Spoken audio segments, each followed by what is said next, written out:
আসসালামু আলাইকুম। শুরুতেই সকলকে মাদ্রাসা কমিটির পক্ষ থেকে জানাই আন্তরিক শুভেচ্ছা।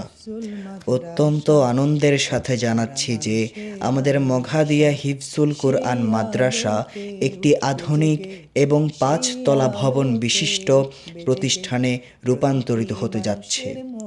মঘাদিয়া হিফজুল কুরআন মাদ্রাসাকে আরও উন্নত এবং আধুনিক করার লক্ষ্যে আমরা যাত্রা শুরু করেছি। এই দ্বীনি প্রতিষ্ঠান আমাদের একার নয়, আমাদের সকলের। সুতরাং এই প্রতিষ্ঠানকে সুন্দরভাবে গড়ে তোলার দায়িত্ব আমাদের সকলের। আমাদের এই যাত্রায় আপনার একান্ত সহযোগিতা কামনা করছি। যে কোনো ধরনের সুপরামর্শ এবং সহযোগিতামূলক আলোচনা করতে উপরোক্ত নাম্বারে যোগাযোগ করুন। 0184088197 ধন্যবাদ সবাইকে।